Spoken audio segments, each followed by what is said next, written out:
everyone, and welcome to another Golf Report. You're joined by Brian Rascona. First week of June. First off, before I get things going, I'd like to tell everybody I'm sorry for missing last week. Had some family things going on, so we nipped that in the bud, and now we're back on track. So I'm able to preview this week as well, and I'll give you a wrap-up of last weekend and also this past weekend. So where do we start? I want to start with a couple of things that happened off the course. Let's start off with Charlie Woods.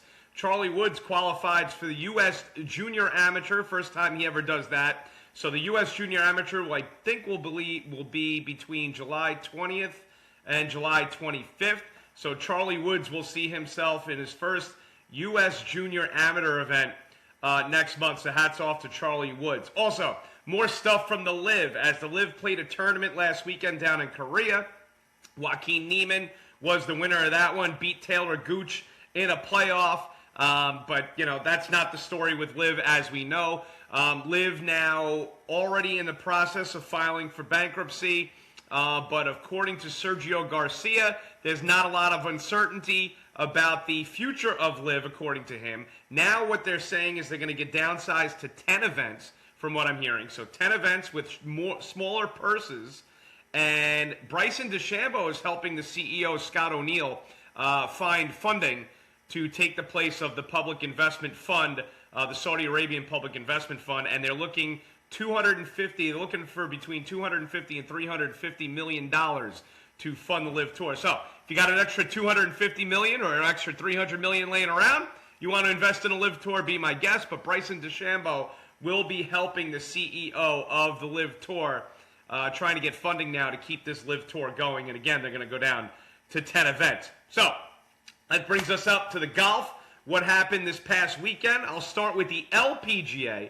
The LPGA last weekend, the tournament was taken by Celine Boutier at -9. And that's not really the story here. Celine Boutier takes the title, 32-year-old golfer, professional. She's had wins on the LPGA before. The story is Arpichaya Ubal, okay, who on Saturday on the 13th hole exceeded the maximum time as far as tee to green goes and her finishing the hole. Now, what does that mean? The LPGA in 2025, they put in a rule that there needs to be a time limit between the tee box when the player first hits their ball to the end of the hole. And by the time she was done with that hole, she finished 16 to 15 seconds over the allotted time, which caused her a one-stroke penalty. And she finished at -8, one stroke behind Celine Boutier. So the 24-year-old Arpichaya Ubal, she had a little learning lesson, got a little education on the LPGA Tour. But hats off to Celine Boutier, who took the championship. Now, let's go to the PGA Tour. I missed you 2 weeks ago. Last weekend was Wyndham Clark. Wyndham Clark wins the tournament, -30 at Craig Ranch. Now, to me, right behind him was Siwoo Kim by 3 strokes at -27, and world number 1 behind him by 5 strokes at -25. Now, that's a tournament event I just can't get into. I watched the Sunday round, but to me, that's not real golf. When players are coming in at -30 or -27 or -25, that is just not real golf for me. But you know what was real golf was this past weekend. Russell Henley over at Colonial for the Charles Schwab goes -12, birdies the final 3 holes. So he birdies 16, 17, 18, and then forces a playoff against Eric Cole and birdies 18 again, comes back and takes the title. And he ended his 4 rounds at -12 and actually ended at -13 if you count the playoff hole. So that, to me, is real golf. Tremendous stuff out of Russell Henley this past weekend. So if you're able to watch it, it was great golf. It was drama right down to the wire. We're only a few weeks away from the U.S. Open. U.S. Open will be here in Shinnecock. We got a few, prominent tournaments before that. One being the Memorial, which will be this weekend. And then after that, I believe, I got to double check. But it's the Memorial this weekend, and I got to double check the course after that. The ladies have the Women's U.S. Open this week, so you got to make sure that you tune into me for the review of that one. I'm more into the Women's U.S. Open this week, the second major of the year, as, of course, world number 1 Nelly Korda.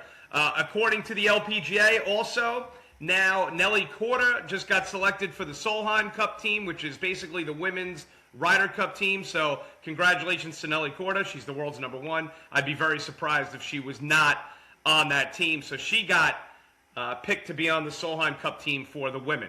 So lots to do next week. We got the Memorial. The seniors have another week off. Okay, and the LPGA Women's U.S. Open. I'll have my picks. I'll have all that. So thank you for tuning in. Another week of the Golf Report with Brian Rascona. We'll have a preview come Wednesday. And I'm coming to you for the New York Sports Radio Alumni Network. You can always tweet me at B_RASCONA. That's B_RASCONA. Again, my son's right in front of me making fun of me as we do this. Oh, speaking of my son, I might as well say, hats off to Luca Rascona as well for placing in the top 5 on the You come here. You can come in here. Come on. Placing top 5. You want to go get your trophy? You want to show him your trophy? Go get it. Go get it. Placing top 5 on the U.S. Kids local Long Island Sound Tour again this year. The season's over. He had his tour championship. Did not win the tour championship. Actually took a 9 on a par 5. Otherwise, he'd be right in contention.